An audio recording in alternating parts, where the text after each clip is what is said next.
Welcome to Tong Time, baby, the world's first and only sports show delivered into a pair of tongs.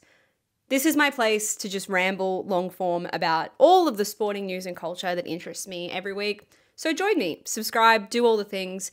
I will add a disclaimer that this was meant to be a much more planned out thing. It's all in the works. There's like graphics, there's a whole thing happening. But then this week in sport happened and I was just like, I got to talk about it. I can't not talk about this week in sport in a long form capacity. So consider this a soft launch. More to come. I sound like a journalist. More to come. Subscribe. So I want to start things off with the good news of the week and end in the bad place. I feel like that's the easiest way to do this. And the good news of the week is that the A-League season is so fucking back, baby. We are back. It's better than ever. Probably not. It's the A-League. It will probably come to disappoint us at some point. But first game kicked off this week and incredible. I know what you're thinking, Lavender, it was a 0-0 draw, there's nothing to talk about. But that's where you're wrong, because Lucas Moragas took out the victory coach and it is the funniest thing I have ever seen. It is just peak A-League. I love it. It's up there with the sauce bottles giving fans the finger. I'm obsessed.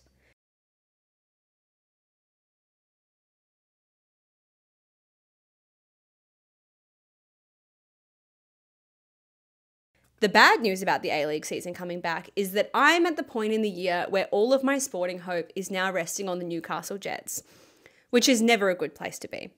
I love the Jets. I would die for the Jets. I'm never going to stop supporting the Jets.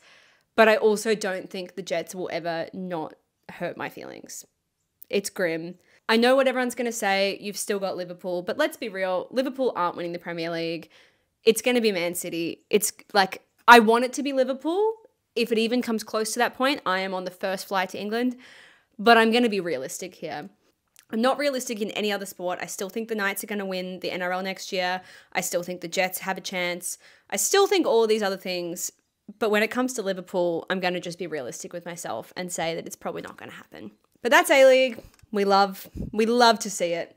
So this is a new segment I am going to call insert working title that I haven't thought of yet. But basically, I want to look at different sports fashion. I love sports fashion. You love sports fashion. And we're just going to take a look at like my top picks of the week. So if you find a cool piece of sporting merchandise, please DM me photos and like where it's from so I can talk about it. So this week is the Austin Grand Prix and this week's fashion pick has to be the Cherry Los Angeles collab with Red Bull. It's just stunning. It's so cool. It's like very on brand for them. It's still somehow on brand for Red Bull. It's very Austin vibes, but like it's not too sporty. It's not like, it's just the perfect mix. I am obsessed. Cherry LA, if you are watching this, please send me something. I will sell my soul for one of those.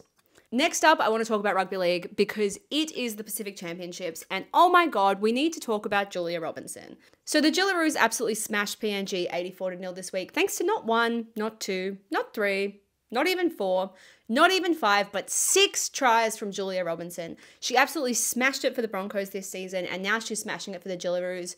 You love to see it. So she has officially smashed the previous record of 5 tries, which was set by Sam Bremner way back in 2013. But it gets even better than that because Jakaya Whitfield also scored 5 tries in this game. Honestly, pour one out for Jakaya, who would have equaled the record only for Julia Robinson to come in and smash it. I just got to say, I am loving the NRLW. I'm loving Women's Rugby League. I just feel like we are in a really good moment in Women's Rugby League and I'm just really excited to see where it goes from here. We've got new teams coming in next year. It's getting bigger and better than ever and people are getting around it, which I love to see. We saw the State of Origin earlier this year in Newcastle, sold out crowds.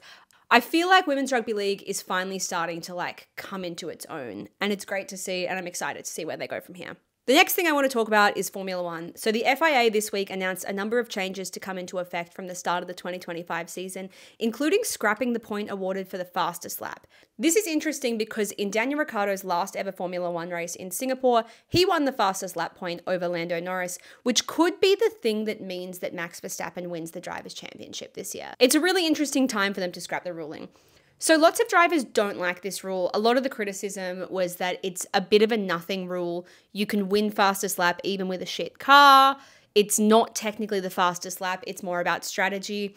While I get what they're saying, this is actually what I do like about the fastest lap rule, because it gives drivers who aren't necessarily fighting to win the race something to fight for. And it adds like a teamwork strategy element that we don't see elsewhere. It just adds a little extra something. But it's interesting because the one driver who came out in support of the fastest lap point was Lando Norris, who was the one whose driver championship could be impacted by this. Speaking of F1, I want to talk about where I think Daniel Ricciardo is going next. I keep seeing people saying that he's going to supercars, that he's going to IndyCar, that he's going to be a reserve driver, but I have a theory. I think if Daniel Ricciardo doesn't just totally retire, which honestly, protect your peace, go live with your like tens of millions of dollars in Dubai, live it up, live your best life. I'm all here for that. But if he doesn't do that, I just have this feeling deep in my soul that he's going to Netflix. Hear me out. He was very instrumental in the formation of Drive to Survive. So I think he could go as like an executive producer there, or he could be at the helm of like their sports department, bringing that same format to other places. I just feel like he's going to go into like show business somehow. That's my theory. Let me know in the comments where you think Daniel Ricciardo is going. I'm interested to hear other people's theories. And now we enter the bad place. It's been a week for sport. Honestly, it feels like it's been a month in a week. So much has happened. Most of it not great. So for starters, Jarryd Hayne is back in the news, which is certainly a good thing for women. He has announced that he has taken on a new role with Fiji ahead of the Pacific Bowl. But the real kicker here is that Jarryd Hayne's new job is to be a mentor. Lots of questionable things going on here. When he spoke to reporters on Monday, he said, "It's awesome." Is it, Jarryd? Is it really? Certainly not the words that I would use. He said, "On the way to the airport yesterday, watching the documentary from the 08 World Cup squad following us in the village. It's been a long journey. 16 to 17 years, from army barracks to now we're in 5-star hotels. We've come a long way. It's always good to reminisce." Sure. So yeah, good to see that Jarryd Hayne has a job. In good news for Jarryd, he is working alongside his good friend Michael Jennings. And speaking of Jarryd Hayne, we've obviously got to talk about the biggest news story of the week, the GWS Wacky Wednesday.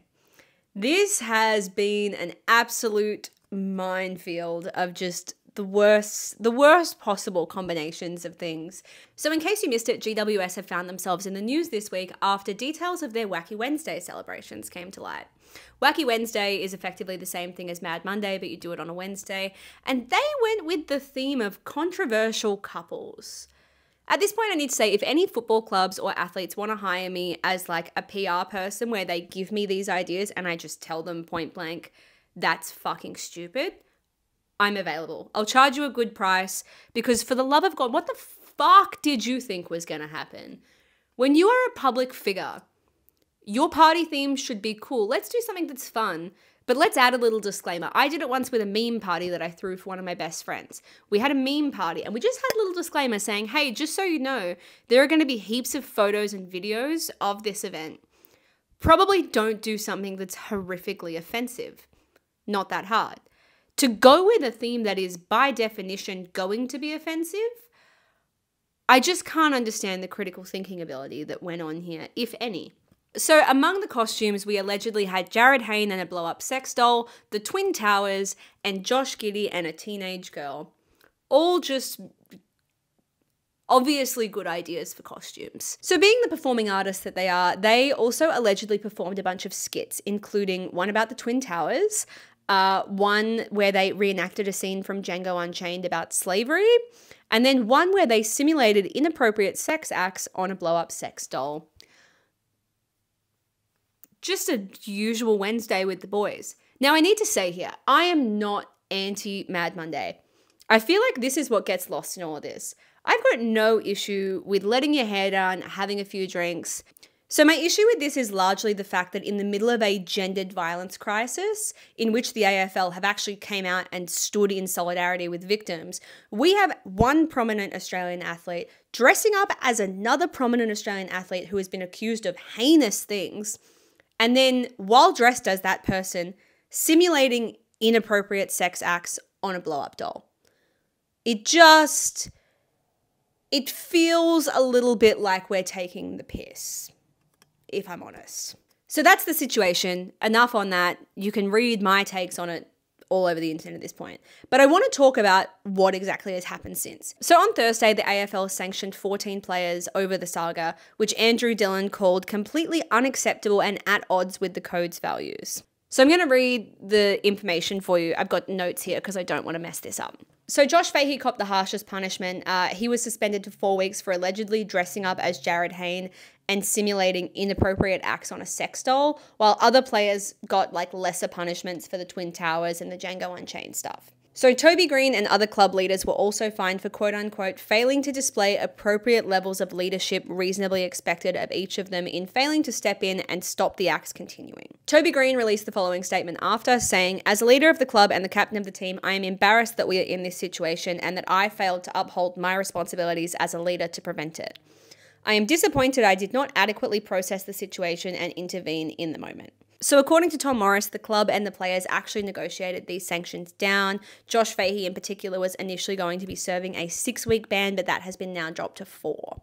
And then AFLPA CEO Paul Marsh got involved and slammed the AFL for their handling of the situation. So I will note that he did call the conduct unacceptable and wasn't defending the actions, but was more mad about the way that it was handled. Which to a point, I can get what he's saying. I don't necessarily agree with him, but I can understand what he's saying here. So he said, and I quote, "With respect to the proposed sanctions, we believe these were disproportionate and again made without referencing to any sanctioning framework. We note the AFL revised some of the sanctions in response to ours and other submissions. We have serious concerns with the way the AFL has conducted their process around this issue. They sought to interview players without independent support, did not make relevant materials available to players as part of the interview process, and imposed unreasonable timeframes on players to respond to their proposed sanctions. This process lacked procedural fairness, and procedural fairness is critical to ensuring the integrity and confidence in AFL processes." The AFLPA also provided a submission to the AFL on the matter. So Marsh's statement continues to say, "As an industry, we have had too many cultural issues and we have not worked hard enough to set and role model the standards expected. This does not excuse individual choices and decisions, but they are not made in a vacuum. For many years, the industry has walked past this type of behaviour and accepted it as part of footy culture, and this is the culture that we are all now responsible for. We include players, clubs, the AFL and the AFLPA in this." Now, I understand what he's saying, that there needs to be a framework in place to make sure that things happen a certain way. But I do also think that there needs to be sort of a point where you go, if you don't have the critical thinking ability to say, hey, simulating inappropriate acts on a blow-up doll while dressed as a controversial figure is wrong, you probably shouldn't have a public profile. There are certain things that it's I don't think it needs to be explicitly written in a contract, hey, don't do this thing. That's sort of you've brought the sport into disrepute. That's it. Now, I get what he's saying. If we've been this way for so long, why are we deciding that this is the moment that we draw a line in the sand and we start taking things seriously? But if we don't do it now, when do we do it? If we don't say, hey, there needs to be serious punishments for this, what does that then say? Because if you look online, if you look at the way that people are talking about this situation, it's very clear that a lot of men share this belief. They're the whole argument that every woman I've seen make is, hey, I understand it's just a joke and these players probably don't think that these crimes are okay. I understand. I don't believe that these players honestly think that these inappropriate acts, these crimes that they were simulating are okay. I don't think that that's what we're dealing with here. But I think, as a lot of women have said, the issue here is that by making jokes about these things, you validate it to people that do think it's okay. People that are on the fence see these jokes and go, oh yeah, cool, it's all a laughing matter. And I think a lot of, particularly men that I've seen talk about this, don't understand the severity of that. But then when you look online at the discourse that is happening surrounding this, it's crystal clear that that is the reality. I look at the comments that I'm getting. I look at the comments that other female journalists are getting. I look at the discussion that's happening around this. And the fact that we're not taking it seriously has led to this awful conversation where men are justifying worse things and are justifying this behavior because they're seeing their favorite footy players and their favorite commentators say, oh, boys will be boys, it's just a joke, get over it. If we're using the narrative of boys will be boys, it's just a joke, they've got to let their hair down when it comes to these jokes, where does that line get drawn? Where do we then draw the line? If it's boys will be boys, they need to let their hair down, they've had a big season. Which for starters, I know a lot of athletes, I have a lot of friends that play professional sport. The job is not that hard. I don't think that you get to use the I need no laws, I need to let my hair down at the end of a footy season. Let's be real here. You did not go to war, you played professional football and got paid quite handsomely to do so. But I think if we go, oh, boys will be boys, they need to let their hair down, let them make the joke, is it then boys will be boys, we can't get mad if they grab the bartender's ass or they grope someone or they do something more serious? Where are we drawing the line if we're just saying boys will be boys, it's fine? And I think that is the issue here that everyone seems to be missing. Off the back of a costume scandal and in the week of Halloween, I thought it would be fun to discuss potential sporting Halloween costumes. So please sound off in the comments with your best ones and I will react to them next week. But for me, I feel like it's either got to be, for a controversial couple, it's right there. Matt Burton and a globe. Matt Burton, famous flat earther, and a globe. It's controversial, it's conspiratorial, it's funny, and it's not horrifically offensive. Other ones I would love to see, if I wasn't already going as Pitbull, my Halloween costume this year would be the lizard from the Grand Prix. I think it was Singapore? Was it Singapore? I think it was Singapore. The lizard that's just running wild. That I just feel like is incredible areas. I want niche. Give me your very, very niche. I don't want to hear ray gun. I don't want to hear the Olympic pole vaulter. Give me something really niche and sporty. And let me know in the comments. Because I want to react. Please send me your sporting Halloween costumes. And I'm going to do a reaction. Welcome to a new segment I like to call What the Fuck is Going On in My Replies, which this is the perfect time to launch it because my replies right now are a cesspit. Okay, so first up we've got, I wish we could screen Karens and send them to Mexico. My brother in Christ put me on the plane. You have no idea how bad I want to be sipping a fucking spicy margarita in Mexico. No objections from me. Let's go. I've also got, do people actually like listening to you? With the kicker being this man follows me and watches all my things. I'm not asking you to be here. I can't see any man enjoying working with you or having to listen to anything you have to say, TBH. Your abundance of anti-male tweets say otherwise, to me saying I don't hate men. I don't know what they want. I say I hate men, I'm bad. I say I don't hate men, I'm bad. What do you want from me? I also got, if a woman were to do something disgusting as the GWS blokes did, young male journalists, in quotation marks, wouldn't go on an anti-female tirade and again refer to it as a female program. Grow the fuck up, this is cringe, with a screenshot of my Instagram story. Which is so funny because, yes, they absolutely would. And also, I don't consider myself a journalist. There's no part of me that considers myself a journalist anymore. I talk into a pair of tongs on the internet. And I am very happy not considering that journalism.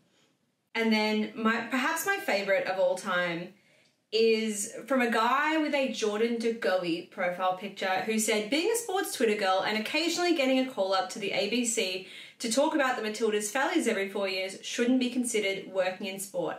Hope this helps. He then went on to tell me that winning the sports logie is the equivalent to a participation medal for a half marathon, which is genuinely really funny. I'll pay that. That's good. He got me there. He got me there. And that's it on Cook DMs. I'm sure there are so many more, but I'm not going to read them because I want to protect my inner peace. But please let it be known to all of the absolutely unhinged fuckwits in my replies that I do not give a fuck. The way that I sleep at night, I sleep like this. But before we go, I would like to end this with a timeline cleanse. This is just my segment where I'm going to talk about all of the things that I've enjoyed seeing on the internet this week. Some may be sport, some may be not sport. First up, we have the Newcastle Jets the official Newcastle Jets account shitposting that King Charles is going to the Jets game tonight, which is so funny to me. Like, full announcement, they've edited the photo. It's just god tier shitposting from a sporting club. You love to see it. Next up, we have Steph Curry wearing an Everyone Watches Women's Sports shirt. Incredible scenes. I need this shirt. I don't know why I don't own it, but I love this so much. An icon. We love him. And finally, the one thing that is giving me serotonin this week is Amelia de Moldenberg chicken shop date with Andrew Garfield. It's just, it is pure joy. It is the human embodiment of like what sunshine feels like. I'm obsessed with it. I love her. I love him. 10 out of 10. I was about to stop recording. I don't even have my microphone plugged in, but I'm adding to the list of timeline cleansers Maggot the Seal. Please enjoy. I couldn't not add it. I love her. That's been Tong time, baby. See you next week. Maybe. Or maybe I'll hate this and I won't ever do it again. That's the beauty of a soft launch.